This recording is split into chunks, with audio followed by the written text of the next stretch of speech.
الحمد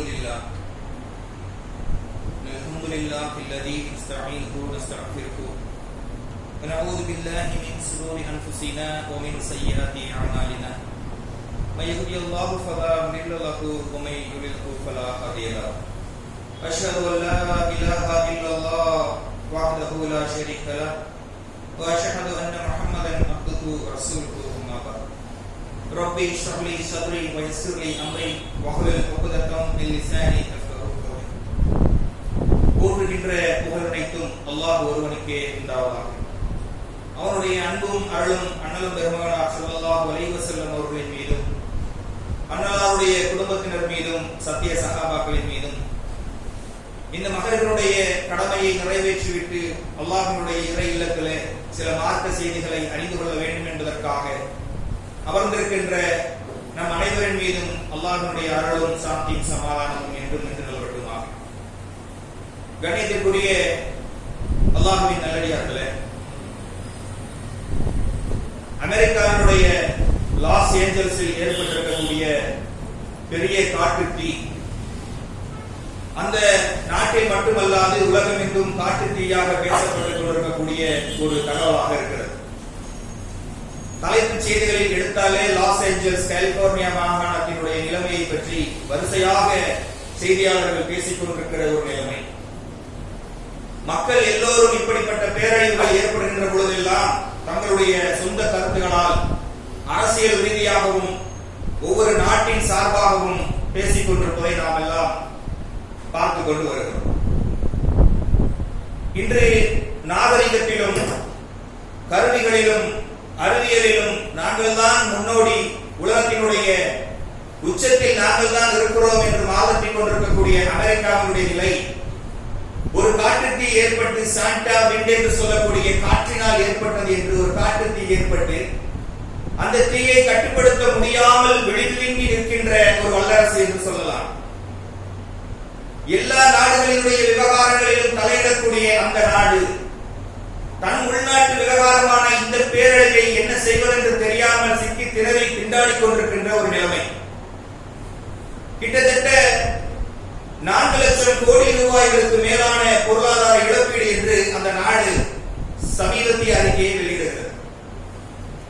சில அறிவியல் கருவிகளின் மூலமாக மக்களுக்கு அறிவிக்கப்பட்டு 3 லட்சத்திற்கும் மேலான மக்கள் அந்த இடங்களில் இருந்தே அப்புறப்படுத்தப்பட்டு பெருவாரியான உயிர் சேதங்கள் தடுத்து நிறுத்தப்பட்டிருக்கிறது. நான் பார்த்தவரையில் ஒரு 11 பேர் இறந்ததாக தகவல். இது மட்டுமல்லாமல் முஸ்லிம்கள் இதை எப்படி பார்க்கிறார்கள் என்கிற கோணத்தை எடுத்துக்கொண்டால் அல்லாஹ்வினுடைய கோபப்பார்வை அமெரிக்காவின் மீது வந்துவிட்டது. கடந்த ஒரு வருட காலமாக காசா மக்கள் மீது ரஃபாவிலிருந்து காசா வரை நடத்தப்பட்ட அமெரிக்காவின் உதவியோடு இஸ்ரேல் ஆடிய அந்த தாண்டவமான ஆட்டம் போற சம்பவங்கள் எல்லாம் அல்லாஹ் பழிவாங்கும் விதமாக அவர்கள் மீது கோபத்தை காட்டிக் கொண்டிருக்கிறான் என்பதாக முஸ்லிம்கள் வாட்ஸ்அப்களிலும் பேஸ்புக்களிலும் அந்த செய்தியை பார்க்கின்ற பொழுது சக மனிதர்களிடத்திலும் பேசிக் கொண்டிருப்பதை நாம் பார்க்க முடிகிறது. இதே போல எந்த வகையான பேரிடர்கள் ஏற்படும் பொழுதும் அல்லாஹ்வுடைய நினைவு மனிதர்களுக்கு சாதாரணமாக வந்துவிடுகிறது.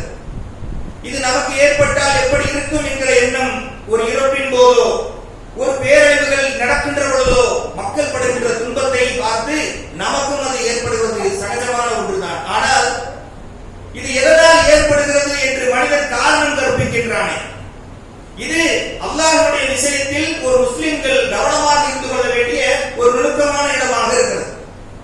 சாதாரணமாக பேசிக் கொள்கிறோம், அல்லாஹ்வினுடைய கோப பார்வை அவர்கள் மீது விழுந்து விட்டது, அவர்களுக்கு அல்லாஹ் தண்டனை இறக்கிக் கொண்டிருக்கிறான் என்பதாக எல்லாம் பேசுகிறோமே, இது நமக்கு சொல்லப்பட்டதா? இப்படி ஒரு முஸ்லிம் இப்படி ஒரு காரணத்துக்காக காரணம் கற்பிக்கலாமா? அல்லாஹ் இதனால் தான் இதை செய்கிறேன் என்று யாருக்காவது வெளிப்படுத்தி சொன்னானா? நம்மால் அறிந்து கொள்ள முடியுமா? ஆனால் சர்வ சாதாரணமாக இது போன்ற பேரிடர்கள் ஏற்படுகின்ற பொழுது முஸ்லிம்கள் இந்த வார்த்தைகளை பயன்படுத்தக்கூடியதை பார்க்கிறோம். கண்ணியத்திற்குரியவர்களே, கவனமாக இருக்க வேண்டிய இடங்களில் அல்லாஹ்வை பற்றி பேசுகின்ற பொழுது அவருடைய அதிகாரங்கள் விஷயத்திலே நாம் பார்க்கின்ற பொழுது ஒரு முஸ்லிமுக்கு ஏற்பட வேண்டியது இறை அச்சமும் பணிவும் மன்னிப்பு கேட்க வேண்டும் என்ற எண்ணம் தான் ஏற்பட வேண்டும் என்று அல்லாஹ் நிகழ்த்தக்கூடிய பல காரியங்களுக்கு அவருடைய நாட்டங்களுக்கு காரணம்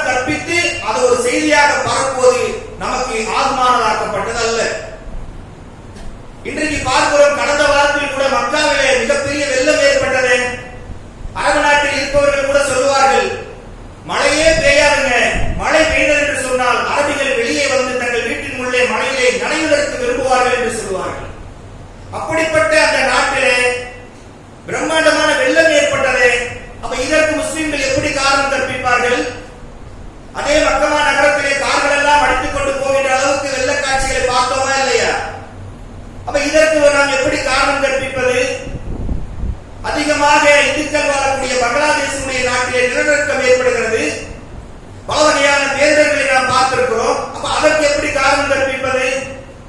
அப்ப நாம் அடிப்படையாக தெரிந்து கொள்ள வேண்டியது, இது போன்ற செய்திகள் வருகின்ற பொழுது அல்லாஹ் ரப்பல் ஆலமீன் மனிதர்களுக்கு அவ்வப்போது தன்னுடைய ஆட்சி அதிகாரத்தை வெளிப்படுத்திக் கொண்டே இருப்பான். யாருக்கு எப்பொழுது இயற்கை சீற்றங்களை கொடுக்க வேண்டும், அவர்கள் அதில் எப்படிப்பட்ட பாடங்களை கற்றுக்கொள்ள வேண்டும், அல்லாஹ்வுடைய நினைவை ஏற்படுத்துவதற்காக அல்லாஹ் ரப்பல் ஆலமீன் தான் நாடியவருக்கு நாடிய நேரத்தில் நாடிய சமூகத்திற்கு தன்னுடைய சில அத்தாட்சிகளை காட்டிக் கொண்டே இருப்பான். அறிவுடைய சிந்திக்கக்கூடிய மக்களுக்கு அந்த அச்சாட்சிகள் எல்லாம் தன்னை சரி செய்து கொள்வதற்காகவும் தன்னுடைய ஈமானை பலப்படுத்திக் கொள்வதற்காகவும் அது வயதுள்ளதாக இருக்கும்.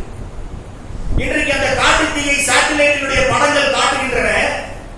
மேலிருந்து பார்க்கின்ற பொழுது கலிபோர்னியா மாகாணத்தின் அந்த வைல்ட் ஃபயர் எப்படி இருக்கிறது என்று சொன்னால், நரகம் என்று ஒன்றை சொன்னால் நம்முடைய கற்பனையில் எதை நாம் சிந்தித்து வைத்திருக்கிறோமோ அதை அப்படியே உலகத்தில் நடத்தி காட்டியதை போன்ற ஒரு கோரமான ஒரு சம்பவமாக இருக்கிறது.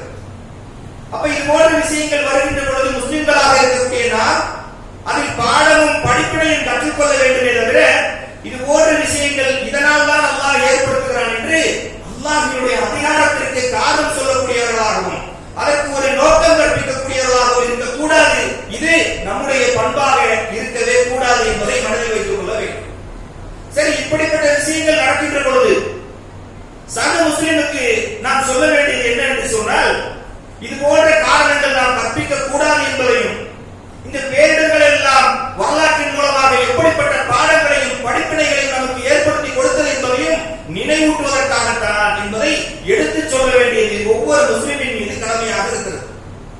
சிறிய விஷயமோ பெரிய விஷயமோ மார்க்கத்துக்கு முரணானது என்று சொன்னால் கருத்து ரீதியாக அறிவு ரீதியாக வகையை கொண்டு குர்ஆன் சுன்னாவை கொண்டு அவர்களுக்கு நினைவூட்டி அச்சமூட்டி எச்சரிக்கை செய்ய வேண்டியது ஒரு முஸ்லிம் இன்னொரு முஸ்லிமுக்கு செய்ய வேண்டிய தலையாய பணியாகவும் கடமையாகவும் இருக்கிறது.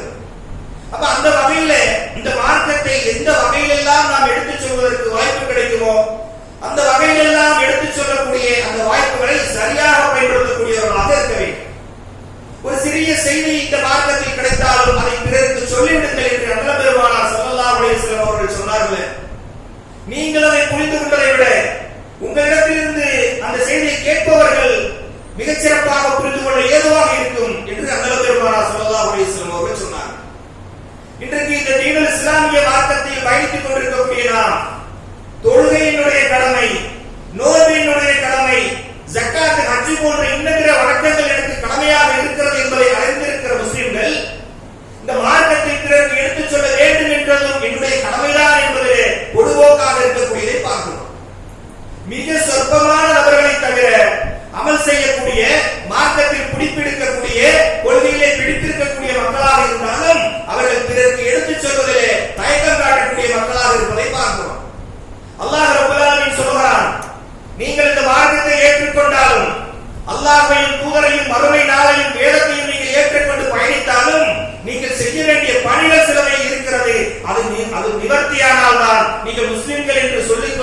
என்பதை ஒவ்வொரு முஃமினான ஆண்களும் பெண்களும் புரிய வேண்டும்.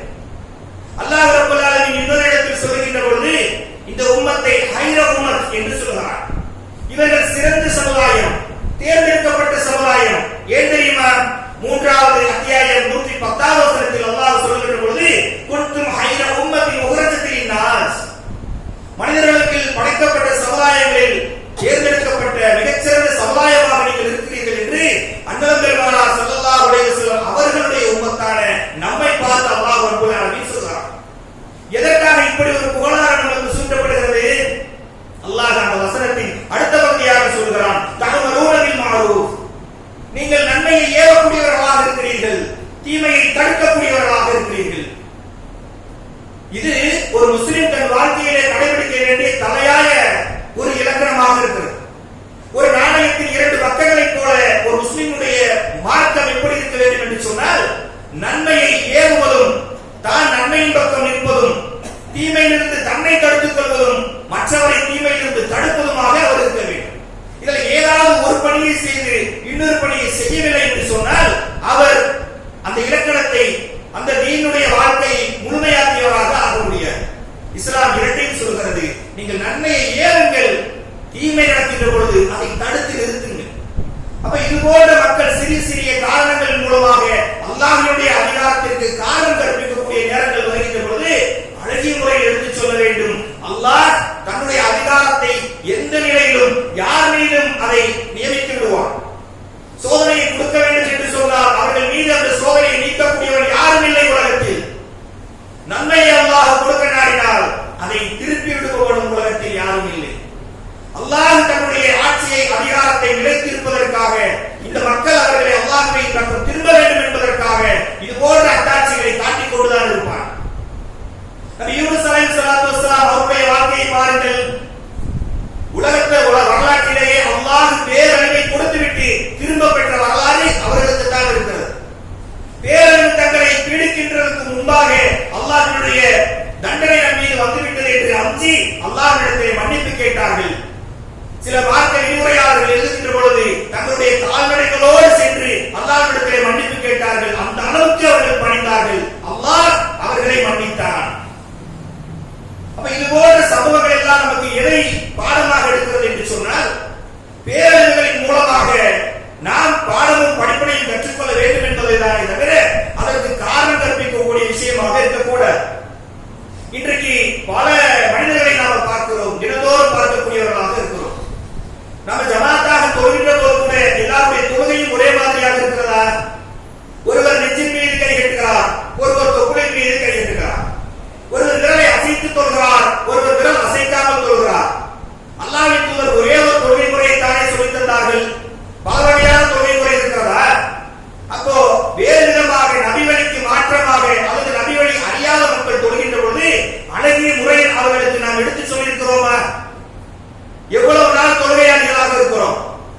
குடும்பத்திலும், சகோதரர்களிடத்திலும், நண்பர்களிடத்திலும், சமூகத்திலும், தெரிந்தவர்களிடத்திலும் நீங்க தொழுங்கட்டா, தொழுந்தா உங்க மனசு நல்லா இருக்கும், உங்களுக்கு நிம்மதியா இருக்கும், அல்லாஹ் ராகத்தை தருவான் சொல்லி இருக்கோமா? இதற்கு பெரிய மார்க்க கல்வி தேவையா? நீங்கள் செய்யக்கூடிய சிறிய சிறிய நல்லறங்களாக இருந்தாலும் அதை பிறருக்கு சொல்லுகின்ற பொழுது அவர்களுடைய வாழ்க்கையில் அதை அல்லாஹ் நாடி கடைபிடித்தால் அந்த அமல்கள் நடக்கின்ற வரை உங்களுக்கு நன்மை சேருமா இல்லையா? அப்ப சிறிய விஷயமாக இருந்தாலும் சரி, பெரிய விஷயமாக இருந்தாலும் சரி, மார்க்கத்தில் தவறு என்று நடக்கின்ற பொழுது, தவறு என்று உங்கள் கவனத்திற்கு வருகின்ற பொழுது அதை மார்க்கத்தை கொண்டு சரியான பகுதிக்கு அவர்களை திருப்பிவிடக்கூடிய வேலையை நாம் செய்ய வேண்டும். நபி நூஹ் அலைஹிஸ்ஸலாத்து வஸ்ஸலாம் அவருடைய வாழ்க்கையை பார்க்கிறோம். அல்லாஹ் ரப்பல் ஆலமீன் சூரா நூஹ்ல 21வது அத்தியாயத்தில் 1வது வசனத்திலிருந்து 28வது வசனம் வரை அல்லாஹ் ரப்பல் ஆலமீன் அதை சொல்லுகின்ற பொழுது, நூஹ் என்ற ஒரு தனி மனிதர் அந்த சமூகத்துக்கு செய்த தனிநபர் தஅவாவை பற்றி அல்லாஹ் பேசுகிறார்.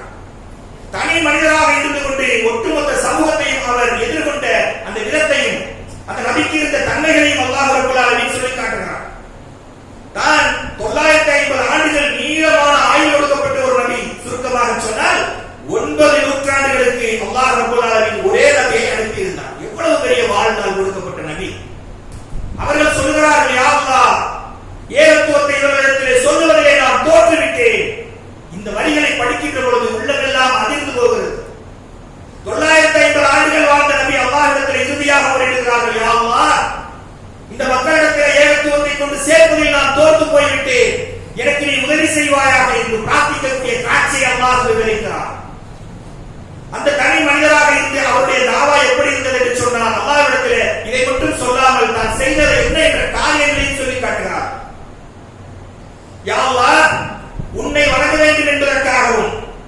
நோக்கி அவர்கள் திரும்ப வேண்டும் என்பதற்காகவும் உன்னுடைய மன்னிப்பை நோக்கியும் அவர்களை அழைத்த போதெல்லாம் என்னை விட்டு வெறுண்டு ஓடுவதையே அவர்களுக்கு அதிகப்படுத்தியது என்று சொன்னார். பயங்கரமான அலட்சியப்படுத்திருக்கிறார். மேலும் சொல்கிறார்கள், நான் உன்னுடைய செய்திகளை எடுத்து சொல்லுகின்ற பொழுது தன்னுடைய விரல்களை காதுகளில் வைத்தவர்களாக என்னை அலட்சியப்படுத்தினார்கள். நம்ம சொல்லுவோமா இன்னைக்கு 2 தடவை குர்ஆன் சுன்னான்னு பேசினாலே நம்மள சொல்லுவாங்க, இந்த வந்துட்டா இருப்பா ரசூலுல்லாஹ்வுக்கு பக்கத்து வீடு, இவங்கதான் தௌஹீதை சொல்லக்கூடியவர்கள், வேற யாருமே தௌஹீது பக்கம் இல்லையா? இது போன்ற ஏச்சுகள் பேச்சுகள் ஏன் வருது தெரியுமா? மார்க்கத்தை நீங்கள் தொடர்ந்து கொஞ்ச நேரம் சேர்ந்தாப்புல சொன்னால் கூட நீங்கள் வருகின்ற பொழுது விலகி போகக்கூடிய மக்கள் எல்லாம் நம்ம பார்க்க முடியும். இவர் வந்தாலே மார்க்கத்தை பற்றி பேசுவார், குர்ஆன் ஹதீஸ் பேசுவார், தொழுகை சொல்லுவார், வரதட்சணை திருமணத்துக்கு போராடன்னு சொல்லுவார், இது போன்ற அடிப்படை விஷயங்களை பேசுவார் என்று சொல்லி முஸ்லிம்களை அலட்சியமாக இருப்பதை பார்க்கிறோமா இல்லையா? இப்படி நம்மை விட்டு 2 பேர் விலகுவதை நாம் கண்டால் அடுத்து நாமளே முடிவு செஞ்சிருவோம், இனிமேல் அவர்கிட்ட மார்க்கத்தை பேசக்கூடாது. ஆனால் நூஹ் அலைஹிஸ்ஸலாத்து வஸ்ஸலாம் அவருடைய வாழ்க்கையை நம்ம பார்க்கிறோம். சொல்கிறார்கள், காதுகளிலே கையை வைத்துக் கொண்டு காதுகளை மூடிக்கொண்டார்கள். அல்லாஹ்விடத்தில் முறையிடுறார்கள். தான் தோற்றுவிட்டேன் என்று சொல்லி தன் செய்த அந்த பிரச்சாரத்தை முன்வைக்கிறார்கள். மேலும் சொல்கிறார்கள், உன்னை பற்றி சொல்லி மார்க்கத்தின் பால் அழைப்பு விடுத்த போதெல்லாம் தன்னுடைய ஆடைகளை முகத்தின் மீது போட்டவர்களாக அவர்கள் சென்றார்கள். எப்படிப்பட்ட அவமரியாதை செய்திருக்கிறார்கள். இருந்தாலும் தன்னுடைய வாழ்நாள் எல்லாம் அவர்கள் பிரச்சாரம் செய்ததை அல்லாஹ் ரப்பல் ஆலமீன் அதை சொல்லி காட்டுகிறார். இன்றைக்கு நாங்களும் இது போன்ற சில பிரச்சாரம் செய்கிறோம். இந்த கடையில விலை கம்மியாக பொருள் கிடைக்குது, காம்போ ஆஃபர்ல போட்டிருக்கிறாங்க, இந்த ஸ்கூல்ல எஜுகேஷன் நல்லா இருக்கு, ஃபீஸ் கம்மியா இருக்கு, இங்க போனா குழந்தை சரளமாக இங்கிலீஷ் பேசும், இப்படி நிறைய பெனிஃபிட் சொல்லி சில நன்மையான விஷயங்களை மக்களிடத்தில் உலக விஷயங்களை பகிர்ந்து வருகிறோமே. நாளை மறுமை வரை சுவன பூஞ்சோலையில் நுழையுங்கள், புதுகுலில் ஜன்னா என்று சொல்லக்கூடிய அந்த நற்செய்தியை காதுகளில் வாங்கக்கூடிய மார்க்க செய்திகளை சொல்லி இருக்கிறோமா? அல்லது சொல்வதைத்தான் தொடர்ந்து இருக்கிறோமா? தொழில் ரீதியாகவும் குடும்ப ரீதியாகவும் உறவின் முறையிலும் நட்பின் முறையிலும் எத்தனை பேர் ஒரு நாளைக்கு சந்திக்கிறோம்? உலக விஷயங்களை, உலக அரசியலை, பொருளாதாரத்தை, ஒருவரை பற்றிய புறம் பேசுதலை முன்னெடுத்து செய்யக்கூடிய முஸ்லிம்கள் கொஞ்ச நேரம் ஒதுக்கி மார்க்கத்திற்காக அதுக்கான டிஸ்கஷன் இன்னைக்கு இருக்கிறதா? தமிழகத்திலே ஆரம்பத்திலே 40 ஆண்டுகளுக்கு முன்னால் பெரிய படிப்பறிவு கிடையாது, ஆனால் அதிகமாக மார்க்க அறிவு இருந்தது. ஒரு சிறிய செய்தியை தெரிந்து கொள்வதாக இருந்தாலும் தேடி தேடி போய் தௌஹீதை கற்றுக்கொண்டு வந்தவர்கள் இருந்தார்கள். ஒரு பேப்பர் வாங்கி ஒரு தலையங்கத்தை படிப்பதாக இருந்தாலும் வாகனங்களை பிடித்து சென்று வேறு ஒரு இடத்தில் சென்று அந்த மார்க்க விஷயங்களை தெரிந்து கொண்ட காலம் இருந்தது. வாய்ப்புகள் நம்மை போன்று இல்லை, ஆனால் அதிகமாக மார்க்கம் அறிந்தவர்களாக இருந்தார்கள். அவருடைய ஆர்வம் எப்படி இருந்தது என்று சொன்னால், எனக்கு தெரிந்த மார்க்கத்தை அழகிய முறையில் பிறருக்கு சொல்ல வேண்டும் என்று சொல்லி பட்டி ஒட்டியெல்லாம் அல்லாஹ்வினுடைய பேரருளால் பெருமுதவியால் இன்று தௌஹீது உலகிக் கொண்டிருக்கிறது என்று சொன்னால், ஆரம்ப கட்டத்தில் சில படிப்பறிவு கம்மியாக இருந்த சகோதரர்களால் அல்லாஹ்வை சாத்தியமாக்கிய நான் என்பதை புரிந்து கொள்ள வேண்டும். அப்ப அல்லாஹ் சொல்லக்கூடிய பிறருக்கு மார்க்கத்தின்பால் அழைக்க வேண்டும் என்ற பணியை நாம பல கோணங்களில் பிரித்து பார்க்க வேண்டியிருக்கிறது. குடும்பத்திலே நாம் அழைக்க வேண்டும், சகோதரர்களிடத்திலே உறவினர்களிடத்திலே அழைக்க வேண்டும். முக்கியமாக தினந்தோறும் நமக்கு கிடைக்கக்கூடிய வாய்ப்புகளை பயன்படுத்த வேண்டும். நீங்க தேடி போய் கதவை தட்டி எல்லாம் உங்களுக்கு சொல்ல வேண்டியதில்லை. உங்களை சந்திக்கின்ற வேளையில் அழகிய வாய்ப்புகளை மார்க்கத்தை சொல்ல பயன்படுத்துங்கள். அல்லாஹ் மார்க்கத்தினுடைய அறிவை நமக்கு விசாலமாக்கி கொடுப்பான். நம்ம 100 விஷயம் சொல்லுவோம், 10 விஷயம் சொல்லுவோம், ஏன் 2 விஷயம் சொல்லுவோம். அல்லாஹ் நாடி அந்த நன்மையை அவர் பற்றி கொண்டார் என்று சொன்னால், அதன் மூலம் அல்லாஹ் அவருக்கு ஒரு விளக்கத்தை கொடுத்தார் என்று சொன்னால், அதனுடைய நன்மை நமக்கு வருமா இல்லையா? நபி யூசுப் அலைஹிஸ்ஸலாத்து வஸ்ஸலாம் அவருடைய வாழ்க்கையை எடுத்து பாருங்கள். அல்லாஹ் அதை சொல்கின்ற போது அஹ்ஸனுல் கஸஸ் என்று சொல்கிறான். அழகிய வரலாற்றை உங்களுக்கு கூறுகிறோம். நிச்சயமாக அழகிய வரலாறு தான். அவருடைய அழகால் ஏற்பட்ட ஒரு வரலாறு தான். செய்யாத குற்றத்திற்காக சிறையில் இருக்கக்கூடிய நபி யூசுப் அலைஹிஸ்ஸலாத்து வஸ்ஸலாம் அவர்களோடு 2 சிறை தோழர்கள் தங்குகிறார்கள். வாய்ப்பை அவர்கள் எப்படி பயன்படுத்தினார்கள் என்பதற்கு மிகச்சிறந்த சான்று. 2 சிறை தோழர்கள் தங்குகிறார்கள். நபி யூசுப் அலைஹிஸ்ஸலாத்து வஸ்ஸலாம் அவர்களிடத்தில் கேட்கிறார்கள், யூசுஃபே, நாங்கள் 2 கனவு கண்டோம். 2 பேரும் நாங்கள் கனவு கண்டோம். ஒன்று, நான் மதரசத்தை பிடிவது போல கனவு கண்டேன். இன்னொருவர் சொல்கிறார், என் தலையிலே ரொட்டி துண்டை வைத்துக் கொண்டு செல்வதை போலவும் அதை பறவைகள் கொத்தி தின்பதை போலவும் கனவு கண்டேன். இதற்கான விளக்கம் என்ன? நீங்க சொல்லுங்க. உங்களை பார்த்தால் அறிந்தவர் போல நல்லவர் போல நாங்கள் காண்கிறோம், சொல்லுங்கள் என்று சொல்கிறார். இவரிடத்திலே கேட்க வந்த அந்த கேள்விகளுக்கு பதில் சொல்வதற்கு முன்னால் நபி யூசுப் அவர்கள் சொல்கிறார்கள், சிறை தோழர்களே, உங்களுக்கு இதற்கு முன்னால் சில விஷயங்களை சொல்கிறேன். இவர்கள் அல்லாஹ்வை விடுத்து யாரை தெய்வம் என்று வழங்கிக் கொண்டிருக்கிறார்களோ அதிலிருந்து நான் விலகியவன். அவர் கேட்ட கேள்வி வேற, இவர் சொல்கின்ற செய்தி வேற. அதிலிருந்து நான் விலகியவன், வணக்கத்திற்குரியவன் அல்லாஹ் தான் இருக்கின்றான் என்ற ஏகத்தை சுத்துவ செய்தியை சொல்லிவிட்டு சொல்கிறார்கள், பல கடவுள்கள் இருப்பது நல்லதா, ஒட்டுமொத்தமாக அடக்கியார் என்ற ஒருவனான அல்லாஹ் என்ற சூப்பர் பவர் இருப்பது நல்லதா என்ற கேள்வியை வைத்துவிட்டு அடுத்த அவருடைய பதிலுக்கு போகிறார்கள். அந்த பதிலை சொல்கிறார்கள், மதுரசம் பிடிவது போன்று கனவு கண்டீர்களே, நீங்கள் சிறையிலிருந்து வெளியேறி மன்னருடைய அவையிலே நீங்கள் அப்படி ஒரு நல்ல நிலைமையிலே அவர் அருகில் இருக்கக்கூடிய அதிகாரியாக ஆகிறீர்கள். இரண்டாவது செய்தி என்ன? கனவின் விளக்கம், நீங்கள் சிலுவையிலே அறையப்பட்டு நீங்கள் தொங்கிக் கொண்டிருக்கிற நிலையில் பறவைகள் உங்கள் உடலை பீத்து திங்கக்கூடிய விதி உங்கள் மேல் எழுதப்பட்டு விட்டது. இது அல்லாஹ்வால் நியமிக்கப்பட்டு விட்டது. இந்த விளக்கங்கள் சொல்லக்கூடியது எனக்கு அல்லாஹ் கொடுக்கப்பட்ட ஒரு அருள் என்று சொல்கிறார். அப்ப இதை நாம் எடுத்துக்கொள்ள வேண்டிய செய்தி என்னவென்று சொன்னால், விளக்கம் கேட்கும் அந்த சகோதரர்களிடத்தில் ஏகத்துவத்தை சொல்லிவிட்டு விளக்கத்தை சொன்னார்கள். அந்த வாய்ப்பை பயன்படுத்தினார்கள். இன்னைக்கு தொழில் ரீதியாகவும் நட்பு ரீதியாகவும் இது போன்ற பேரிடர்கள் ஏற்படுகின்ற பொழுது மக்கள் பேசக்கூடிய பல வகையான பேச்சுகளை கடந்து செல்கிறோமே, அந்த இடத்தை பயன்படுத்தி மார்க்கத்தின் செய்தியை நினைவூட்ட வேண்டியது நம்முடைய கடமை இல்லையா? அன்பிற்குரியவர்களே, இது போன்ற செய்திகள் எல்லாம் நாம தேடி போய் சொல்ல வேண்டும் என்பதல்ல, கிடைக்கின்ற வாய்ப்புகளை சரியாக பயன்படுத்தி அல்லாஹ்வுடைய நினைவை அவர்களுக்கு ஏற்படுத்தி மார்க்க அறிவுரைகளை அழகான முறையில் எடுத்துச் சொல்லக்கூடிய மக்களாக ஆக வேண்டும். அப்படி சிறந்த வாய்ப்புகளை பயன்படுத்துகின்ற பொழுது நம்முடைய அமலும் நம்முடைய பேச்சும் நம்முடைய கண்ணோட்டமும் அழகிய முறையில் மாறுபடும். அப்படிப்பட்ட அழகிய வாழ்க்கையை வாழ்ந்து மரணிக்கக்கூடிய நன்மக்களாக அல்லாஹ் ரப்பல் ஆலமீன் உங்களையும் உங்கள் குடும்பத்தாரையும் என்னையும் என் குடும்பத்தாரையும் ஆக்கிய புரிவானாக என்று பிரார்த்தித்து விடைபெறுகிறேன். அஸ்ஸலாமு அலைக்கும் வரஹ்மத்துல்லாஹி வபரகாத்துஹு.